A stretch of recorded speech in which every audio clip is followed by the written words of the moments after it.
Don't forget to subscribe, and turn the notifications. We upload daily. And check the source of this video to view all the images and videos if there was any.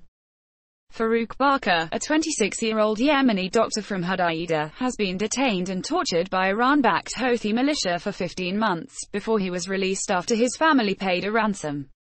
Barker describes his detention and enforced disappearance a death-like experience. He was detained in Sana'a in November 2016 for treating a fighter who fought the Shia militia. They, the Houthis, kept asking me why I had saved the fighter's life.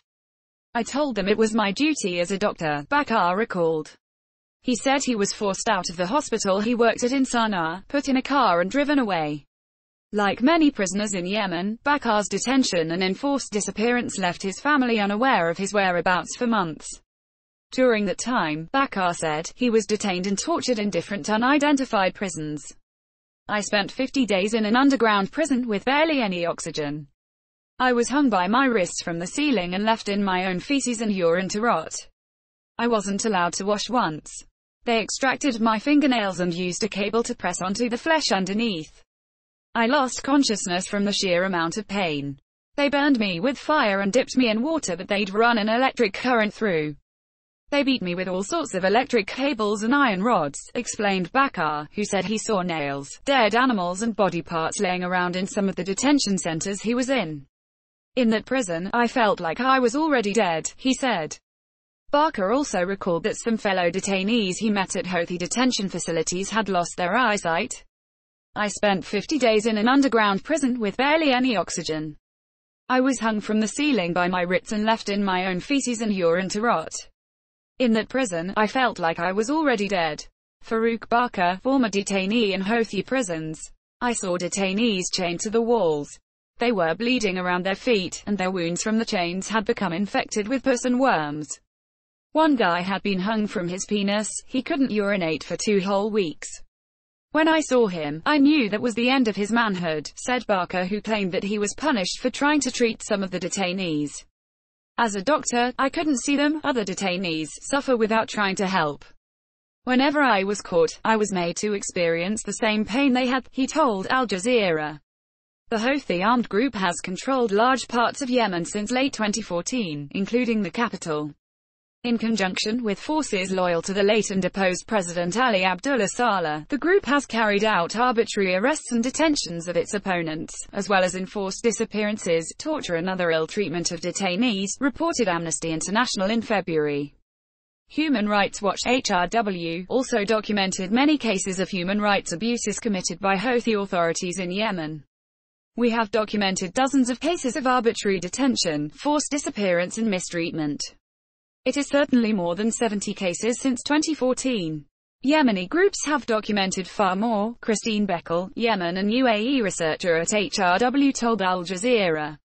While many documented cases are in Houthi-controlled areas, the issue of arbitrary arrest, enforced disappearances and torture is not happening exclusively in Houthi prisons, according to HRW. The human rights abuse, is absolutely a problem in Houthi areas, but it is a wider problem than that. We've also documented arbitrary detention and forced disappearances in prisons under government control as well as in areas under the control of UAE-backed forces, Beckel told Al Jazeera.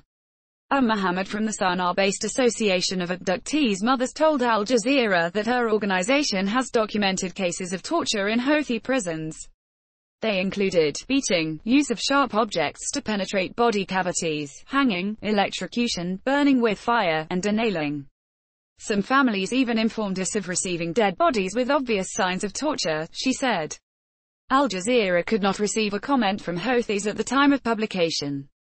Deaths in detention. Deaths in custody have also been documented. The ways in which the Houthis are treating those they are detaining involve a myriad of human rights abuses.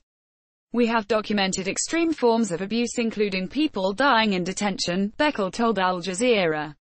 While HRW documented 2 deaths in custody in 2016, but Mohammed says the number of deaths in detention is much higher. We've documented at least 117 cases of death in custody that seem to have either been caused by torture or neglect, said Mohammed. One case the association is looking into is the death in custody of Mohammed Ghurab, a 28-year-old pharmacist from Sana'a, who was detained 4 years ago, and reportedly died in Houthi prisons last week. The ways in which the Houthis are treating those they are detaining involve a myriad of human rights abuses. We have documented extreme forms of abuse including people dying in detention. Christine Beckel, Human Rights Watch. According to a source close to Ghurab's family, the family members received his body on Friday after they were informed by the Houthis that he died as a result of contracting tuberculosis while in detention. His family visited him a few weeks ago. His mother nearly passed out from what she saw. He was extremely thin and he complained of severe chest pains, said the source who did not wish to be named for fear of retribution. The symptoms Mohammed had complained of when the family visited didn't align with tuberculosis, added the source who believes Ghurab had either died out of neglect or was poisoned. According to the source, there have been 5 other cases of reported deaths at the same detention center, the political security prison in Sana'a, since Ghurab's death. Many mothers of detainees came to Ghurab's mother and told her that their sons are suffering similar symptoms as Ghurab had, extreme weight loss and severe chest burning and pain, added the source. They worry their sons will reach the same fate as Mohammed. Enforced disappearance, systematic kidnapping and imprisonment are also widely reported in Houthi-controlled areas. According to AC Mohammed, around 2,400 people have been forcefully disappeared across Houthi-controlled areas in Yemen. She told Al Jazeera that her association is in contact with 300 families, whose members have involuntarily disappeared. All of the cases we came across go through some period of enforced disappearance.